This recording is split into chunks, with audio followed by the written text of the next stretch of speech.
Unless you're lucky enough to be a trust fund baby, your first fast car is generally something like a hot hatch. And in the case of Hyundai, it is exactly the same.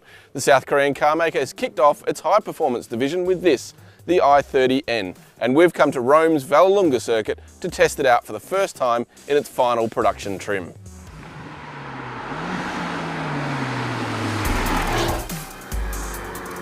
It's going to be a big year for hot hatches, and not just because of Hyundai's entry into the pocket rocket segment. We're about to get the new Honda Civic Type R, Ford has a limited edition of the Focus RS coming, and then there's the upcoming new generation Renault Sport Megane RS. But the i30N has been created to challenge them all.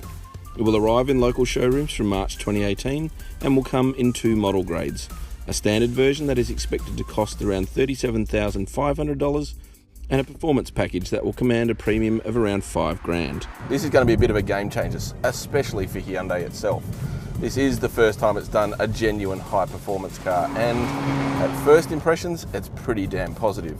We drove a prototype of this car earlier this year in Australia and came away absolutely impressed. So what has Hyundai done to make this a genuine hot hatch? Well, they've amplified every element up to 11. This car has been developed at the Nürburgring of all places, plus its Namyang proving ground in Korea. That's why it's called an N. Both models are powered by a 2-litre turbocharged 4-cylinder that drives the front wheels through a 6-speed manual transmission.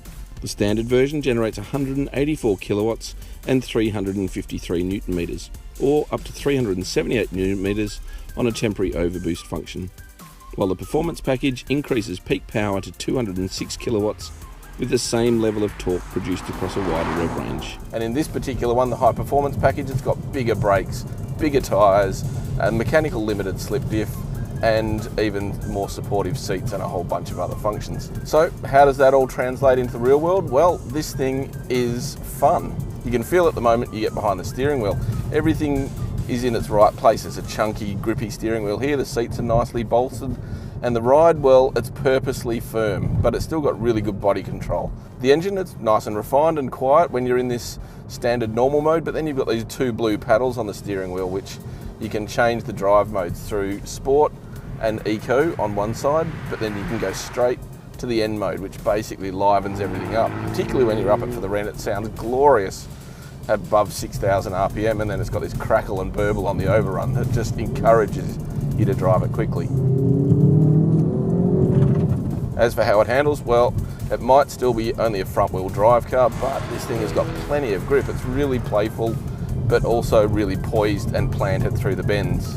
It's only got a 6-speed manual gearbox. There is an automatic version coming, but this thing is nice. It's got a good mechanical shift to it, and it's easy to use. While it's nice and livable to drive in everyday situations, with enough characters to satisfy boy racers, Hyundai has also designed this thing to be playful on the track too. And that shouldn't be surprising, considering the car has competed in the previous 2 Nürburgring 24-hour races as part of its grueling development program. So let's see how it stacks up on the challenging Vallelunga circuit. On first impressions, this thing is a ton of fun. You can drive it pretty damn easily and pretty damn quickly. It's not quite as playful as some of those other European hot hatches like a Megane RS or a Ford Focus ST. It's more planted and secure and neutral, but you can easily chuck it around. The steering is really nice and linear. It's got this really precise front end on it, but it is a front wheel drive car, so as you can tell, it will still tend to understeer if you really push it to its limit, but you just got to back off that little bit. And the engine has got this really nice linear turbo nature to it. It's not quite spiky, but it does pull pretty well at the top end. And the rev matching, it actually, you know, while I've not been a fan of them in the past, it kind of makes you feel like a dunce. This one is just perfectly matched to the engine and the gearbox. It actually makes it a hell of a lot easier to drive quickly. The engine is a real gem, pulling us past 200 k's on the front straight. Hyundai reckons it'll hit 100 kilometers an hour from a standstill in 6.4 seconds, which isn't the quickest, but on par with other front drive hot hatches.